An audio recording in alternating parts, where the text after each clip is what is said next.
Halo semuanya, jadi pada kesempatan kali ini kita akan membahas salah satu materi UTS untuk lab akuntansi menengah, yaitu inventory. Di sini kita akan menghitung berapa sih ending dari inventory di akhir periode.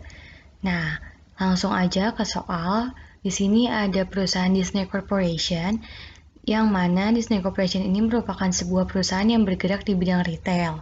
Nah, untuk menghitung persediaannya, Disney Corporation ini menggunakan metode retail. Di bawah ini disajikan data-data terkait dengan persediaan perusahaan pada akhir bulan Desember 2018. Nah, mulai dari inventory 31 Desember 2017 sampai employee discount itu udah disajikan, baik untuk cost ataupun retail. Nah, di soal ini diminta menghitung nilai inventory per 31 Desember 2018 menggunakan dua metode. Yang pertama menghitung menggunakan LCNRV method dan yang kedua menggunakan cost method. Nah, untuk angka persentasenya itu ketentuannya adalah dua angka di belakang koma. Nah, jadi langsung aja kita kerjain. Di sini kita masukin inventory. Yang pertama inventory pada akhir periode 2017 atau bisa juga kita bilang sebagai beginning inventory untuk di tahun 2018. Karena ending dari 2017 merupakan beginning di 2018. Nah, kita masukin angkanya yang di cost itu ada 375.000 dan yang di retail ada 550.000. Nah, untuk yang purchase kita masukin untuk cost 136.900 dan untuk retailnya ada 2.050.000. Ini angka yang di soal kita pindah-pindahin aja ya. Lalu yang selanjutnya ada purchase return. Nah, untuk yang cost di soal itu dia bilang sejumlah sepertiga purchase discount. Nah, seperti yang kita tahu purchase discount-nya itu di sini 270.000. Makanya di purchase return itu 1/3 dikali purchase discount-nya yaitu 270.000. Nah, kenapa minus? Karena untuk purchase return dan purchase discount itu selalu minus ya teman-teman. Lalu ke purchase return untuk yang retail itu sebesar 120.000, kita masukin juga 120 minus. Lalu untuk markup-nya yang net. Nah, jadi ini untuk yang di retail bisa dilihat, ini kan ada markup-nya ya, 180.000. Nah, tapi ada juga nih di sini di bawahnya markup cancellation sebesar sepertiga dari markup. Makanya yang kita mau cari itu adalah berapa sih markup netnya. Nah, cara carinya adalah 180 markup-nya dikurang sama markup cancellation-nya. Sepertiga dari 180. Ini ya, sepertiga dari 180. Maka ketemu kita markup netnya itu sebesar 120.000.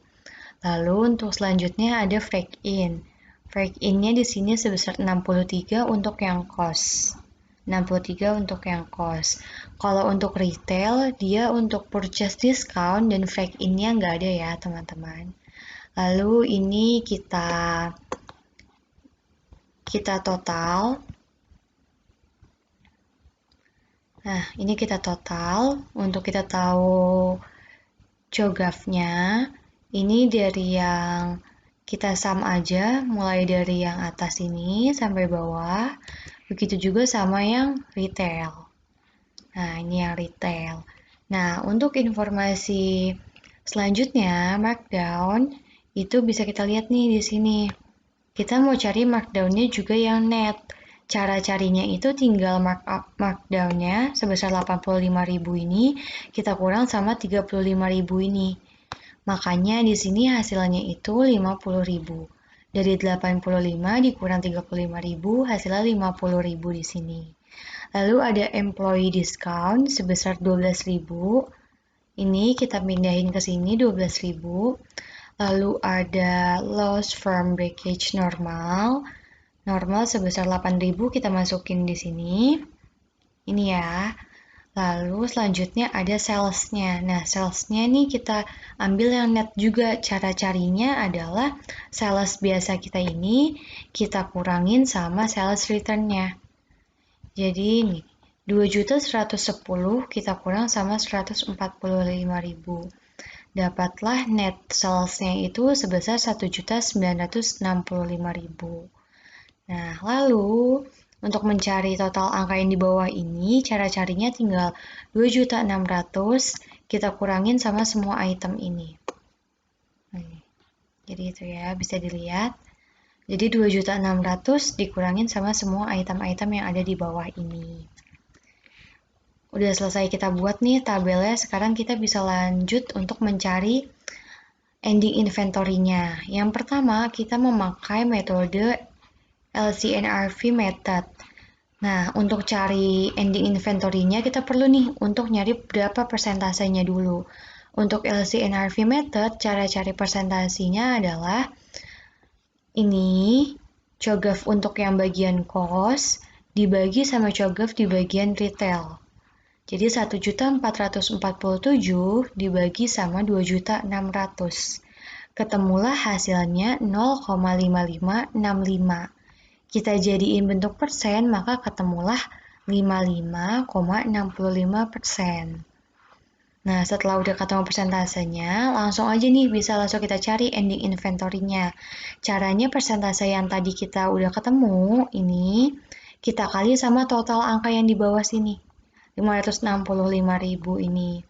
Ketemulah hasilnya sebesar 314,423. Ya, jadi untuk yang LCNRV method ini sebesar 314,423. Lalu kita bisa langsung lanjut ke metode yang cost. Untuk metode cost, caranya adalah pertama sebelum kita cari persentasenya, kita harus kurangin dulu nih COGAF-nya bagian retail. Ini kan bagian retail ya. COGAF di bagian retail sebesar 2.600.000, kita kurangin dulu sama markdown yang net 50.000. Jadi 2.600.000 kita kurangin dulu sama 50.000. Maka dapatlah hasil 2.550.000. Nah, sampai sini baru nih kita bisa nyari berapa persentase untuk cost method. Cara carinya adalah COGAF yang bagian cost tadi kita bagi dengan hasil yang tadi kita udah cari nih. Jadi 1.447 yang di sini kita bagi sama yang tadi kita udah cari, yaitu 2.550. Ketemulah hasilnya 0,5675. Kita jadiin persen, maka bentuknya menjadi 56,75%. Setelah udah ketemu berapa persentasenya, maka bisa nih kita langsung cari ending inventory-nya.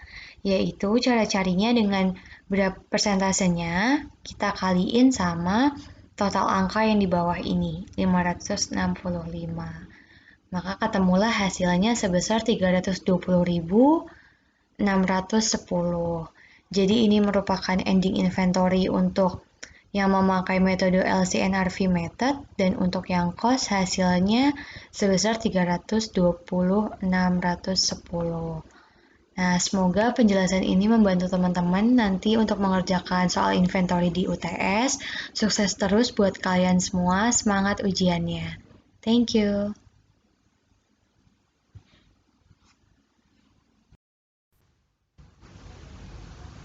Halo semuanya, jadi pada kesempatan kali ini kita akan membahas comprehensive income.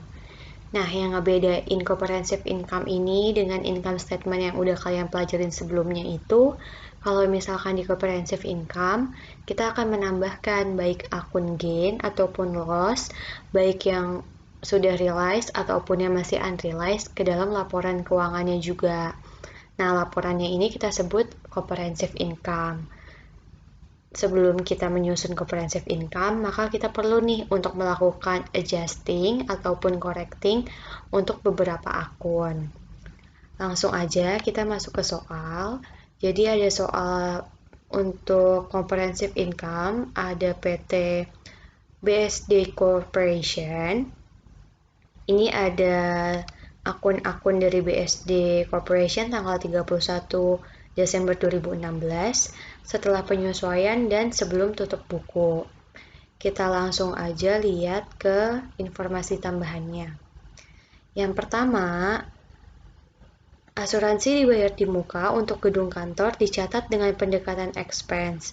Dimulai tanggal 20 September 2014 selama 1 tahun sebesar 43.680.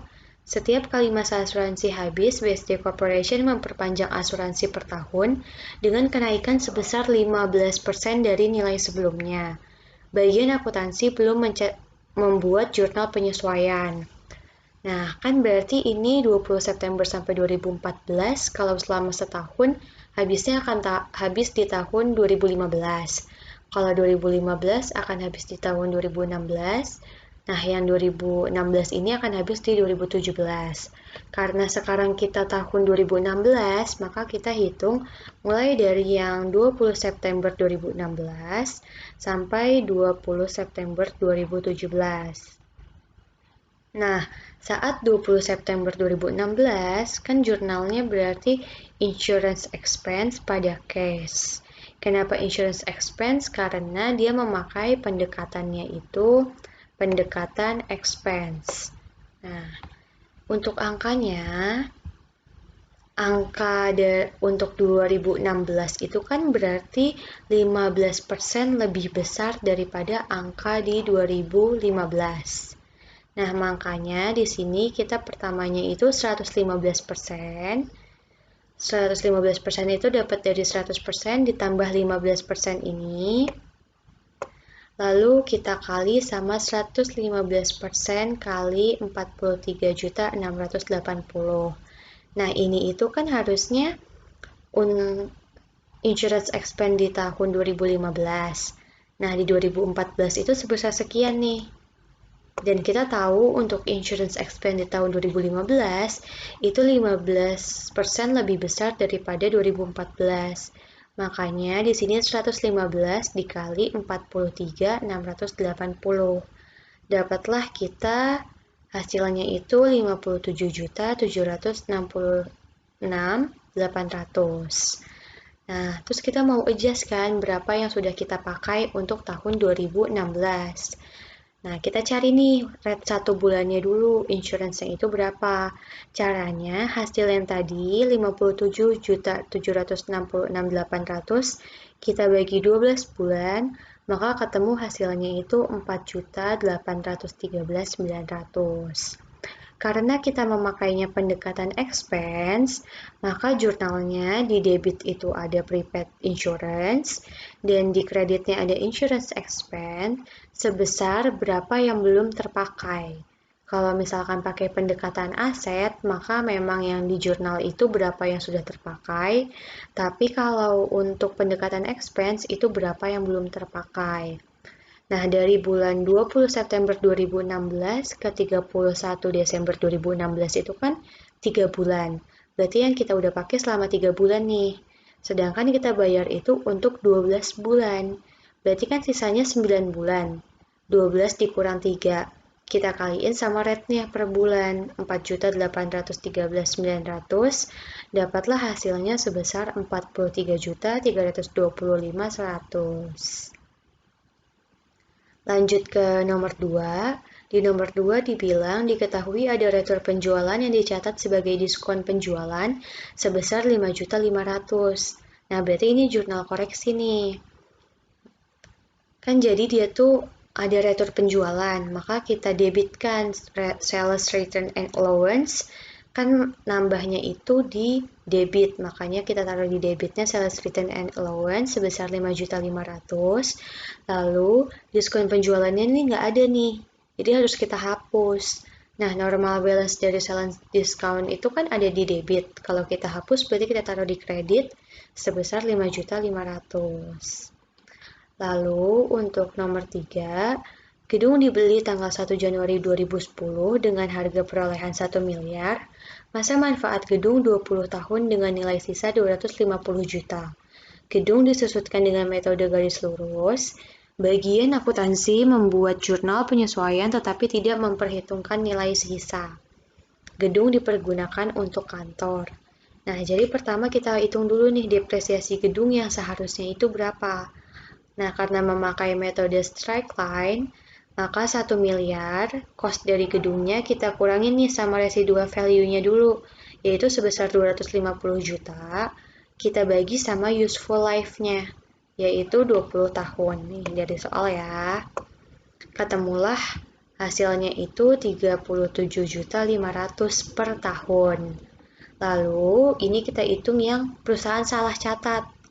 Salah catatnya itu perusahaan tidak mengakui residual value, nilai sisanya. Makanya langsung 1 miliar dibagi sama useful life 20 tahun, dapatlah hasilnya 50 juta. Nah, jadi tuh perusahaan mencatat depreciation expense itu terlalu besar. Harusnya cuma 37.500, ini dicatatnya itu 50 juta. Makanya accumulated depreciation buildingnya kan harusnya tuh kalau menambah di kredit, harus kita debitin. Expense juga normal balance-nya ada di debit, karena mau kita hapus, maka kita kreditkan sebesar selisihnya, yaitu selisih dari 50 juta dikurang sama 37.500, dapatlah 12.500.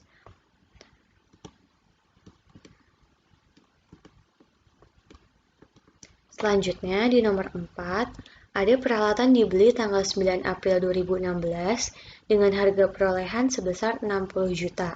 Peralatan diestimasi memiliki nilai sisa 5 juta setelah 5 tahun.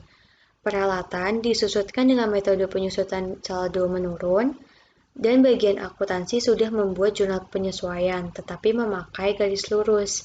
Peralatan digunakan untuk toko. Nah, jadi kita cari dulu nih, saat peralatan itu kan dibelinya tanggal 9 April 2016. Kita cari yang seharusnya dulu, yaitu memakai double declining. Untuk double declining itu kan pertama kita harus cari dulu rate-nya berapa. Cara cari rate-nya adalah 100% dibagi useful life dikali 3. Makanya di sini ada 100%, 100 kita bagi dulu sama 5 umur manfaatnya, lalu kita kali 2, maka hasilnya adalah 40%. Nah, di 2016 berarti rate-nya 40% kita kali sama cost dari equipment-nya, yaitu sebesar 60 juta, dan kita kali berapa yang terpakai. Nah, berapa yang terpakai ini dapat dari 9 April sampai dengan 31 Desember. Itu kan ada 9 bulan, maka 9 per 12. Ketemulah hasilnya sebesar 18 juta. Nah, perlu diingat bahwa kalau double declining itu tidak mengakui residual value.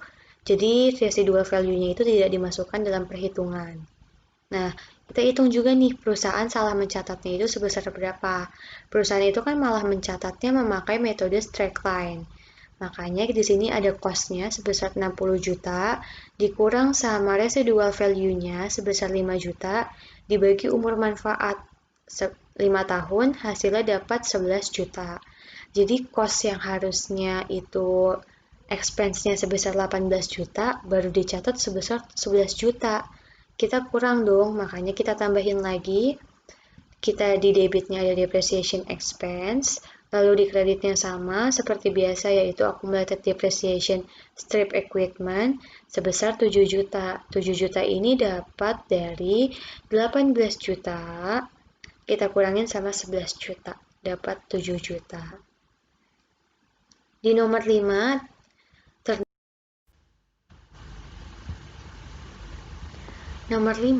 terdapat piutang yang tidak dapat ditagih sebesar 4.500.000. Perusahaan menggunakan metode direct write-off method.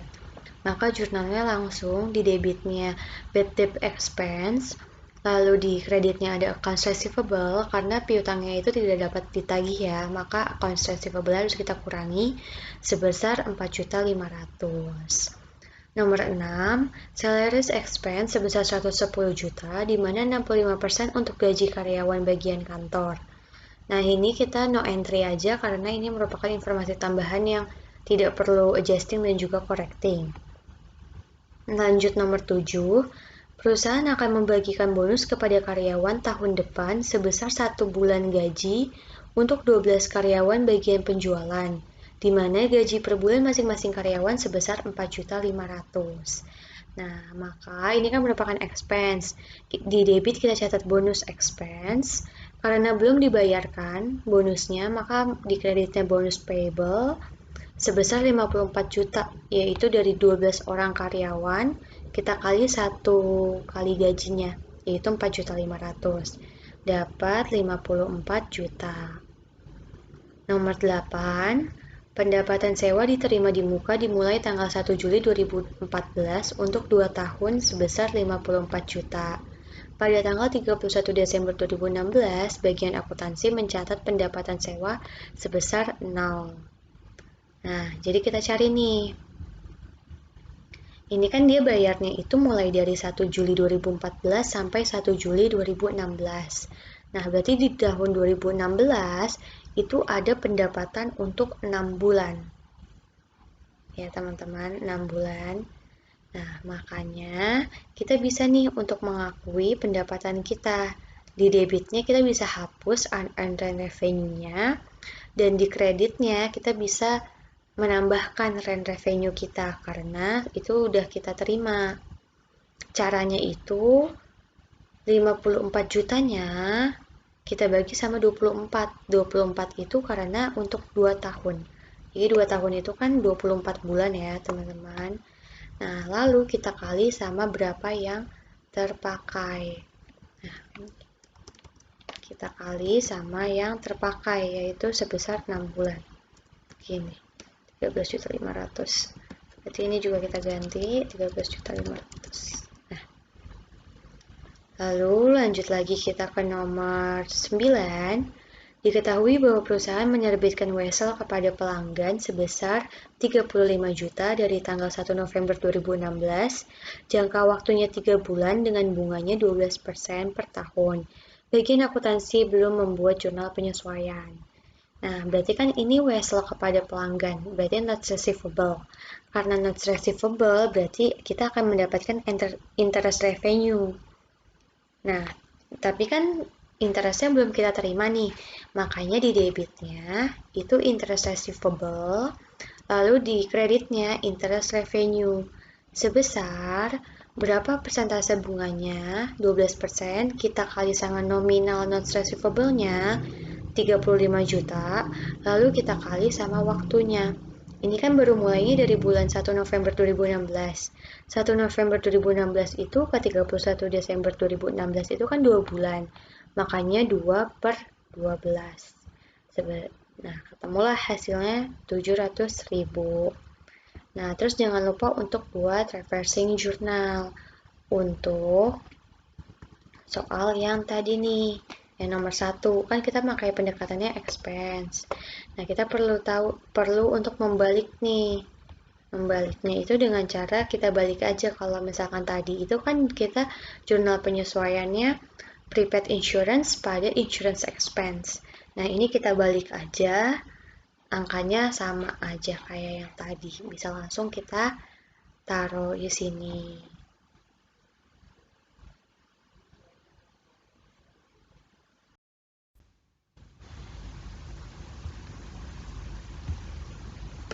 Nah, setelah selesai mengadjust dan juga mengkoreksi beberapa akun yang ada di informasi tambahan, kita bisa lanjut nih untuk menyusun comprehensive income-nya. Yang pertama, ini kita buat yang one approach ya, yang kita jadiin satu aja sama income statement-nya.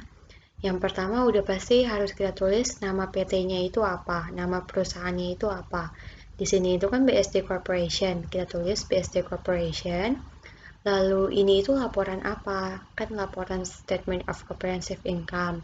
Kita tulis, jangan lupa for the year ended-nya itu Desember 31 2016.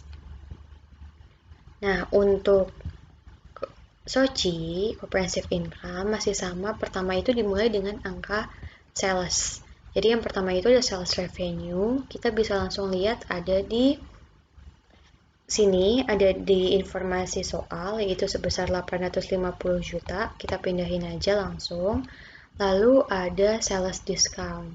Nah, sales discount itu di sini ada ini 16 juta. Cuman jangan lupa kalau tadi di jurnal kalian udah mengurangi 16 juta itu dengan 5.500.000 karena terdapat poin kesalahan di nomor 2. Makanya min 10.500.000. Lalu ada sales return. Sales returnnya juga ya, tadi yang di nomor 2 itu ada sebesar 5.500.000. Makanya di sini tulis minus 5.500.000. Nah, kita cari nih net salesnya, tinggal kita jumlahin aja. Ini kita jumlahin aja. Nah, ketemulah net salesnya 834 juta. Lalu kita bisa lanjut untuk cari COGS-nya. Yang pertama itu beginning inventory. Beginning inventory itu ada di inventory pada 1 Januari sebesar 210 juta, kita tulis. Lalu ada purchase sebesar 410 juta, ini kita pindahin. Lalu dikurang sama purchase return. Purchase returnnya sebesar 25 juta, minus ya, jangan lupa. Lalu ada freight in sebesar 18 juta. Jangan lupa freight in itu menambah COGS. Dan yang terakhir ada ending inventory. Ending inventory-nya sebesar 180 juta. Minus juga ya teman-teman. Kita cari COGS-nya, tinggal kita jumlahin aja. Ketemulah hasilnya itu 433 juta. Lalu untuk cari gross profit-nya, tinggal kita kurangin net sales-nya, ini 834 dikurang 433. Dapatlah 401 untuk gross profit-nya. Nah, sekarang kita bisa langsung lanjut ke operating expense-nya. Jangan lupa bahwa operating expense-nya ini dibagi dua, ada selling dan administratif. Administratif ini yang untuk kantor. Yang pertama untuk selling dulu. Ada depreciation expense sebesar 18 juta. Ini itu dapat dari peralatan. Peralatan tadi di poin nomor 4 ini, kita itu melakukan estimasi depresiasi untuk peralatan. Nah, dibilang juga bahwa peralatan digunakan untuk toko. Makanya kita masukin depreciation expense di sini itu 18 juta. Lalu lanjut freight out, itu 9 juta dari soal ini. Lalu ada bad debt expense. Bad debt expense selalu masuk selling ya teman-teman. Itu sebesar 4.500.000 dari soal yang nomor ini, nomor 5. 4.500.000. Lalu ada bonus expense. Itu dari soal yang tadi poin 7. Nih, 12 kita kali sama 4.500.000. Sama ya. Lalu ada store salaries expense. Nah, ini itu informasi yang ada di nomor 6. Ini. Jadi salaries expense itu kan 110 juta, 65%-nya untuk bagian kantor. Untuk bagian kantor. Berarti untuk bagian selling-nya itu sebesar 35%. Dapat dari 100% kita kurang sama 65%. Dapatlah 35%, kita kali 110 juta, maka hasilnya 38.500.000. Lalu yang terakhir itu ada utilities expense. Nih, di sini ada utilities expense. Nah, untuk alokasinya itu dia bilang di soal bahwa beban utilitas dibebankan 40% ke bagian selling. Makanya ini itu 40% dikali 18 juta. Ketemulah 7.200.000. Setelah itu kita jumlahin nih semua total dari selling expense-nya. Maka akan dapat 131.200.000. Jangan kita taruh di sini dulu, tapi kita kerjain dulu yang administratif. Nah, di administratif ini ada pertama depreciation expense. Kita bisa lihat poin yang nomor 3. Ini dia bilang ya, gedung itu dipergunakan untuk kantor. Nah, tadi kita udah cari bahwa depreciation expense-nya itu sebesar 37.500.000.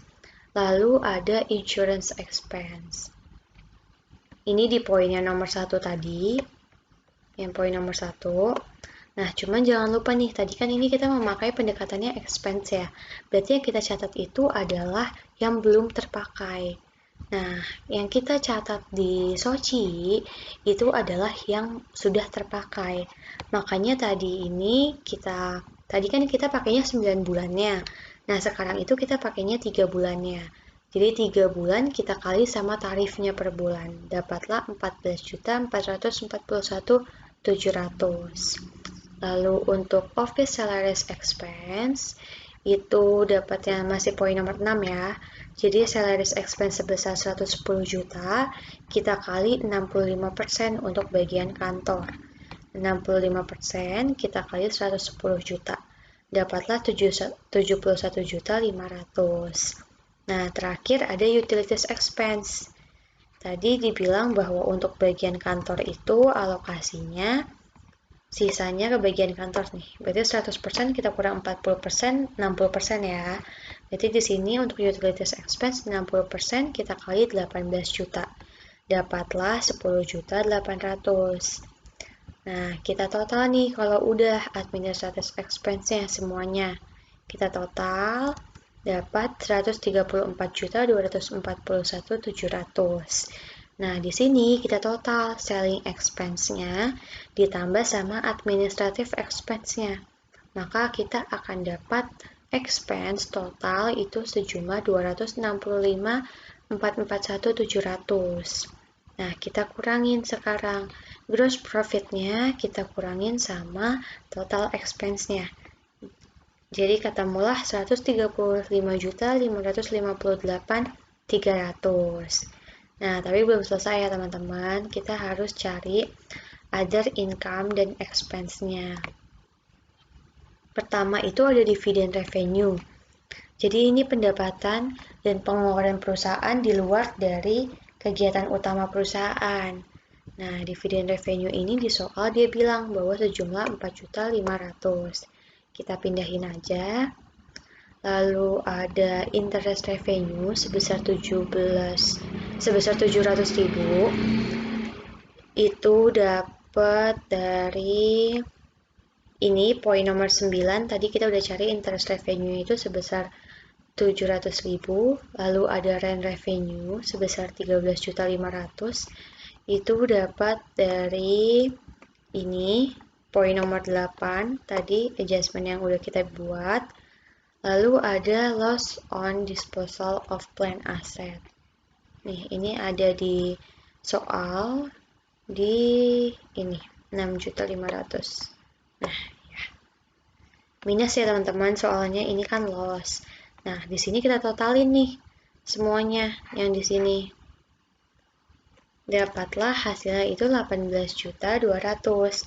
Nah, maka untuk income from operation-nya yang ini kita tambahkan dengan yang other income. Kalau misalkan di sininya lebih banyak minus, maka di sininya nanti minus berarti akan mengurangi. Nah, dapatlah income from operation-nya itu sebesar 1.503.758.300. Nah, jangan lupa setelah itu ada interest expense. Bisa kita lihat nih di soal dia.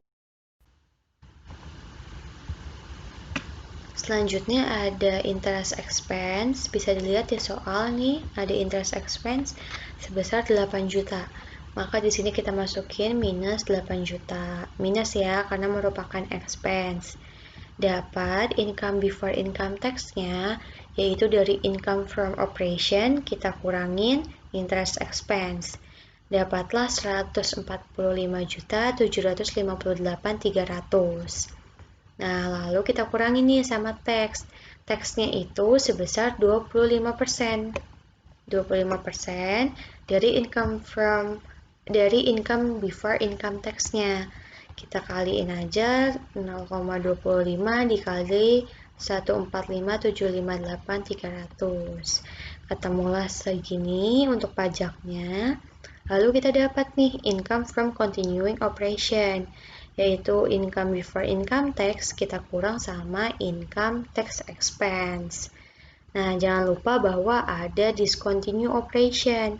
Nah, ini angkanya itu dapat dari gain on discontinue operation include tax sebesar 19 juta. Cuman ini kan kita harus net of tax. Makanya kita kali 75%. 75% itu dapat dari 100%, kita kurang sama tax 25% dapat 75%. Kita kali 19 juta. Dapatlah 14.250. Karena ini gain, maka akan menambah income from continuing operation.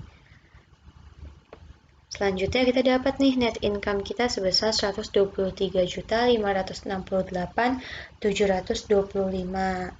Nah, belum berhenti sampai situ, jadi kita akan menambahkan komponen-komponen other comprehensive income-nya.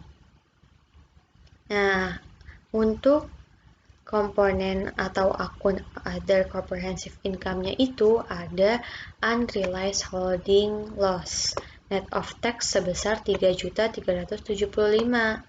Makanya kita tulis di sini akunnya unrealized holding loss sebesar minus 3.375.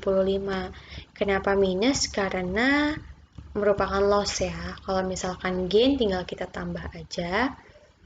Lalu bisa kita cari comprehensive income-nya. Caranya itu net income-nya kita plus atau kurangin akun-akun di other comprehensive income. Karena ini loss, maka kita kurangi, dapatlah comprehensive income-nya sebesar 120.193.725.